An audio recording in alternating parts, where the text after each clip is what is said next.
de Bélion. Mais Bélion... Chalmy, il a dû avoir une sélection. Non, même pas. Et tous ces joueurs-là, qui ont plombé. Jussier, il était remplaçant à cette époque-là. Vous pouvez pas dire que non. Mais je suis tout à fait d'accord, mais c'est ces garçons... C'est salaires-là qui nous plombent le club aujourd'hui. Mais attendez, Carlos, laissez répondre, puisque vous parlez de l'augmentation que la direction a accordée à ses joueurs. Alors, voilà. Cette augmentation, elle a été accordée parce que des joueurs étaient dans le cadre d'une prolongation.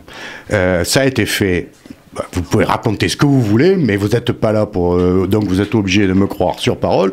Quand on décide de prolonger un joueur, c'est pas moi qui décide tout seul de prolonger un joueur. Si un entraîneur me dit celui-là, je veux pas le conserver, il faut pas le prolonger, je le prolonge pas. Donc je ne fais que répondre aux vœux de l'entraîneur.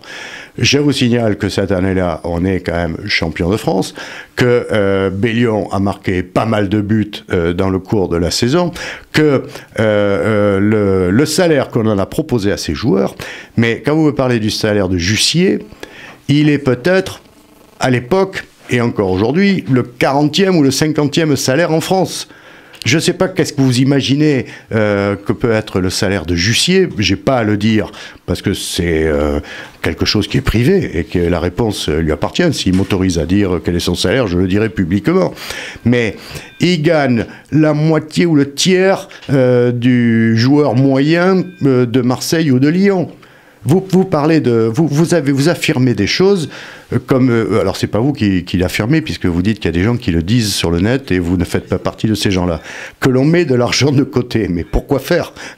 Croyez-moi, si je pouvais recruter davantage à la demande de l'entraîneur et dans les postes qu'il souhaiterait compléter, on le ferait avec plaisir.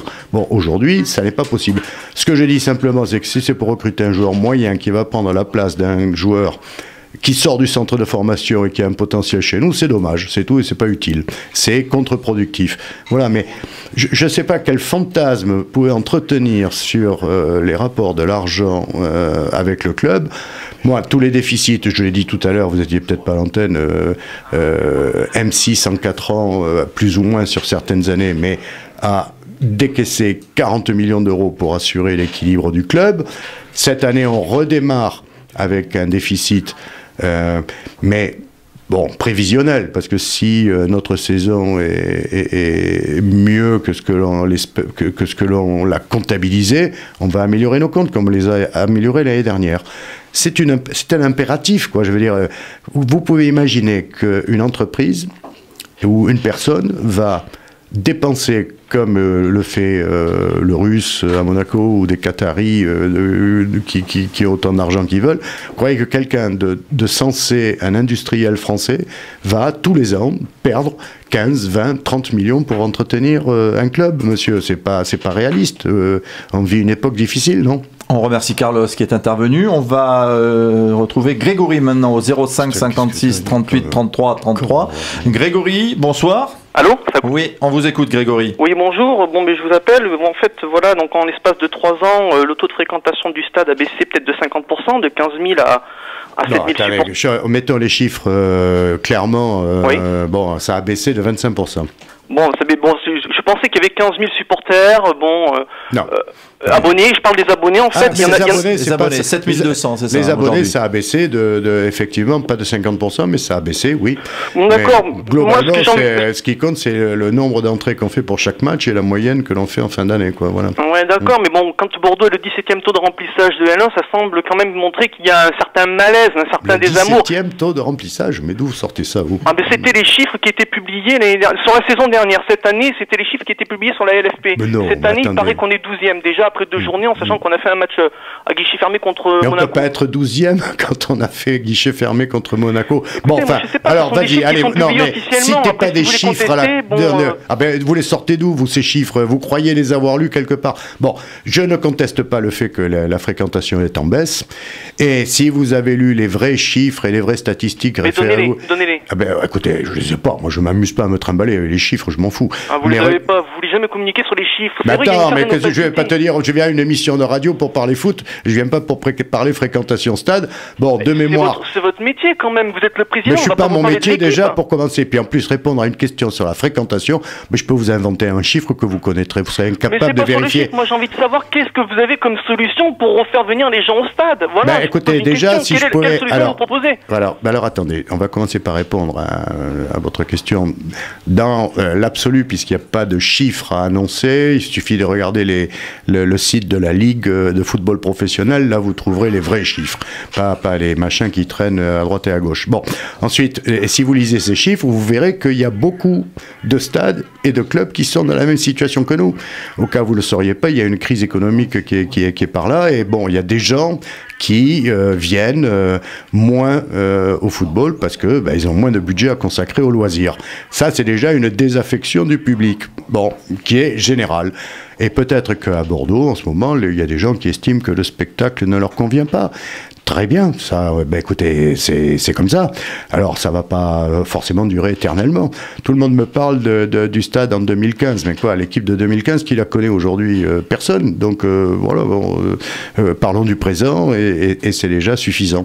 Voilà, alors donc, j'aimerais que si, oui, l'équipe pouvait jouer plus régulièrement comme elle joue la première, certaines périodes de jeu, dans certains matchs, ça serait mieux pour l'intérêt du public. Voilà. Alors il y a quelqu'un sur le chat qui nous dit que vous devez recevoir les mails que Gold FM vous fournit pour lire ce que vous dites. Ils sont sévères. Je comprends pas du tout. Ils sont en train de dire qu'on vous prépare les réponses quelque part. Ah bon, on me prépare les réponses aussi. Il n'y a qu'à faire l'émission sans moi. Je ne sais absolument pas ce qu'il va dire, et mais je risque. Voilà. Non, mais attends, il y a une espèce de parano chez certains de vos auditeurs. Ils pensent que vous m'écrivez les réponses. C'est un peu ça. Mais pourquoi ils n'arrivent pas à entendre ce que vous leur dites, parce qu'ils n'ont pas envie d'entendre certainement ça. Oui, il n'y a pas plus sourd que celui qui ne veut pas entendre. Ça, c'est un dicton, c'est pas moi qui l'ai inventé. Il y a quand même des questions sur Cédric Carasso. On vu une prolongation. On vous demande pourquoi vous ne lui signez pas tout de suite la prolongation de 2 ans, vu ce qu'il fait sur un terrain. Non, mais écoutez, c'est le même qui me dit aujourd'hui pourquoi vous ne lui prolongez pas tous les de suite de 2 ans. Cédric a 31 ans, je crois, et dans 2 ans, ou dans 4 ans, le contrat, il en aura 35. Et c'est les mêmes personnes qui te disent après, mais attendez, mais pourquoi vous avez prolongé les joueurs que vous avez prolongés à l'époque? On entend toutes choses et son contraire. Un peu de sang-froid, un peu de calme. On vous sent tendu d'ailleurs. Sur le chat, on dit Monsieur Trio est tendu.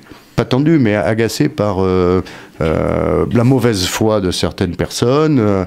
Le faux débat, quoi. On n'est pas là pour parler de ça, on est pour parler de football. Les gens qui posent des questions sans que elles soient vraiment fondées. Bon, c'est vrai que c'est un exercice compliqué, parce qu'encore une fois, quand on discute avec quelqu'un qui ne veut pas entendre, c'est difficile. Alors, en plus, l'auditeur qui pose des questions a l'impression que moi, je ne veux pas entendre non plus sa question. Oui, c'est un peu ça. Ça ressemble à un dialogue de sourds. Voilà, c'est tout à fait ça. Vous résumez bien ce qui se dit sur le chat actuellement. Oui, mais bon, heureusement, j'aurai un vrai dialogue avec les supporters du Virage Sud. Oui, mais là, si vous leur dites ça aux gens qui vous écoutent là, ils vont dire il va discuter avec le Virage Sud, mais nous, on ne compte pas. Mais si, mais eux poseront des questions... Vous remettez en cause les questions des supporters qui interviennent. C'est toujours les mêmes questions, pour donner des leçons, mais pour apporter des solutions, ou si ce n'est... les supporters du Virage Sud ont d'autres questions? Mais non, mais je crois qu'ils commencent par mieux connaître le football, mieux écouter, il y a un dialogue, il y a un échange, ils comprennent. On accueille Christophe au 05 56 38 33 33 de Pujol. Bonsoir Christophe. Oui, bonsoir. Vous êtes avec le président Trio, on vous écoute. Mais ça tombe bien, voilà. Moi, je voulais poser 2 questions. La première, c'est dans les 2 premiers matchs, Trophée des Champions contre Paris, c'était correct. Contre Monaco, c'était bien. Voilà, Bastia, bon, c'était moyen. Et là, Saint-Etienne, on passe à côté de la trappe. Bon, c'est vrai qu'on perd Plaville. Bon, moi, je n'ai pas trouvé... moi, c'est pas mon joueur préféré. Mais après, dans les conditions comme ça... moi, je pense que avoir un grand stade bientôt, bon, c'est vrai, il reste encore 2 ans. Le problème, c'est que on sera peut-être pas en 2e division dans 2 ans. La première question, c'est ça. Bon, écoutez, déjà au moins on parle de foot et de sport. J'ai à peu près la même analyse que vous. Paris-Monaco, bon match. Toulouse, match courageux alors qu'on se met en difficulté pendant 1 heure à 10 contre 11 et c'est bien dommage. Bastia... je coupe le match en deux. Bonne première mi-temps, avec du beau football, et deuxième mi-temps catastrophique. Et puis le truc insupportable, c'est Saint-Étienne. Bon, là, effectivement, on va en parler avec les joueurs, quoi. Je veux qu'ils m'expliquent ce qui s'est passé, pourquoi ils ont été aussi mauvais, et pourquoi ils sont passés dans l'engagement, dans l'investissement complètement à côté du match. Alors en D2, on n'ira pas en D2.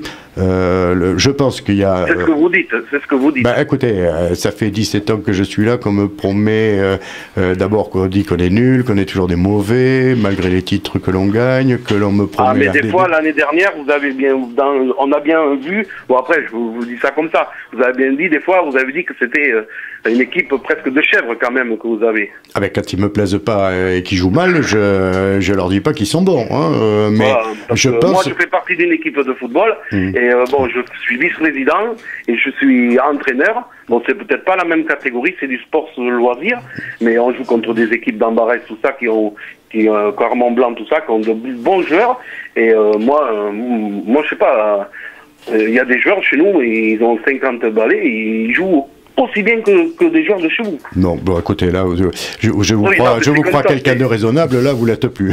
non, mais ça, moi, ça m'embête. Moi, j'habite Pujol, je vais au stade, je suis motivé, moi, ma voiture, elle est... Mais nous aussi, monsieur, on est motivé.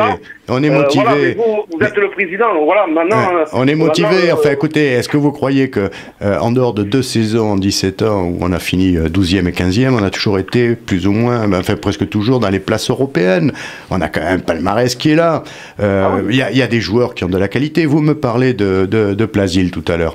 Bon, vous me dites c'est pas votre tasse de thé, ce que j'accepte volontiers. Bon, moi si je regarde globalement, alors c'est très amusant, monsieur, la réaction des supporters, parce que on vous dit vous allez laisser partir Plasil, c'est une erreur de gestion. Et dans le même temps, quand Plasil était là, on dit mais attendez, pourquoi il joue ce garçon? Il est complètement, depuis un an, il n'apporte plus rien. Mais tout d'un coup, il est paré de toutes les vertus parce qu'il n'est plus là.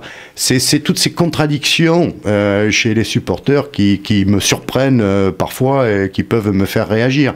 Il n'y a pas de recul par rapport à l'actualité. Il y a beaucoup d'intransigeance, de certitude. Bon, moi j'essaie d'être plus réaliste et plus modeste que ça. Bon, moi je dis que cette équipe, elle a un potentiel. Bon, c'est vrai que les jeunes peuvent mener des trucs. Voilà. Et puis, mais par contre, ce que je n'apprécie pas beaucoup et ce contre quoi j'essaie de me battre, la saison passée et puis je vais le faire à nouveau cette saison, c'est entre guillemets, c'est saute d'humeur. Quand j'ai dit que c'est l'équipe Dr Jekyll, Mr Hyde, quoi, on fait une bonne saison, une bonne mi-temps contre Bastia. Comment on peut faire la deuxième mi-temps après un quart d'heure d'arrêt, quoi? C'est le jour et la nuit. Et ça, c'est pas acceptable. Et il faut réagir.